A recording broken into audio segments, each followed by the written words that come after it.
Si t'es timide, mange un œuf. Si t'es timide, passe à la tête par le vasistas. Si t'es timide, tu dis d'accord pour les rendez-vous, mais pas pour les mises en examen inopérantes dans un cas tel que celui-ci. Si t'es mamelouk, tu me donnes ton numéro de téléphone. Si t'es mamelouk, tu me donnes le blanc-seing.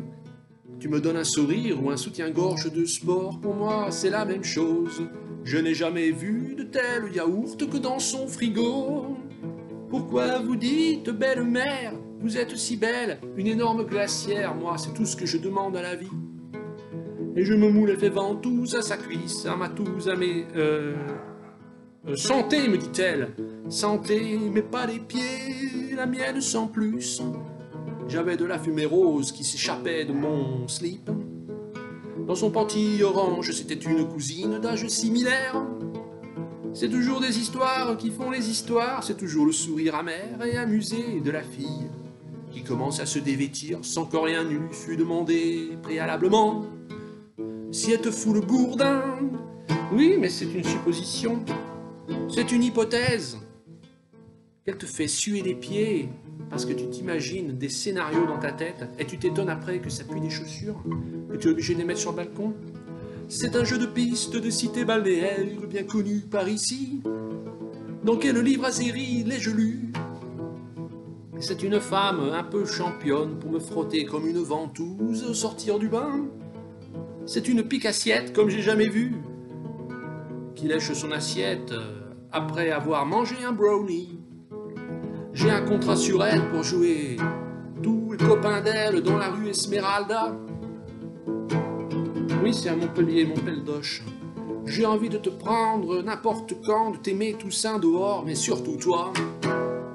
Aux portes des couvents, à pleine tournesol, prenne-le, tu me brasses le ventre, tu bégayes comme un enfant surpris.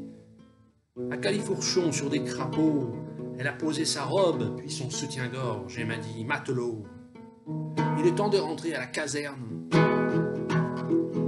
Je me fus encaserné par une miss mise en examen. C'est plutôt marrant comme situation. Je l'appelais Frisona Sackville de Gouche. Oui, moi aussi, car j'étais féministe jusqu'au bout des doigts de pied. Et si elle te fout le gourdin, ça je l'avais dit, c'est une hypothèse. C'est que sans doute les conditions s'y prêtent. Je n'ai pas besoin de décrire la scène,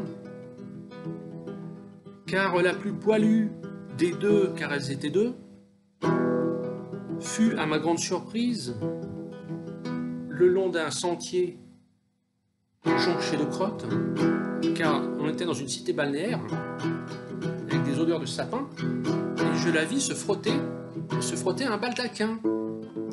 Cette pique-assiette, la plus poilue des deux, n'était pas celle que je croyais. Et alors? Bah oui, mais... Comme un enfant surpris à califourchon sur un crapaud, comme une belle mère dans le rôle d'Othello. Une énorme glacière, pourquoi vous dites que ces yaourts sont tous périmés? J'en ai trouvé deux bons, des perles de lait, oui. J'aime son sourire et son soutien-gorge de sport. Il me semble un soir avoir vu sa quéquette, éclairée par la lune. Si? Mais c'est pas possible, attendez. Oui, mais c'était un soir de carnaval. Un soir de carnaval, bouteille de vin bleu, avec un type qui passe la tête par le vasistas.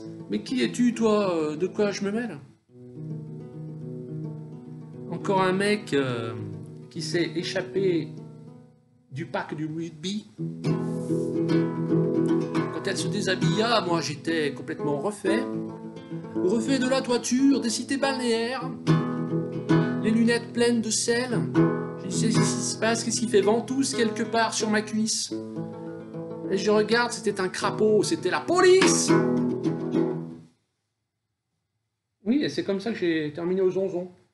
Sauf que c'était pas moi, de fait. Ben oui. Du coup, j'ai été gracié. Mais quelques années plus tard. Et c'était une histoire...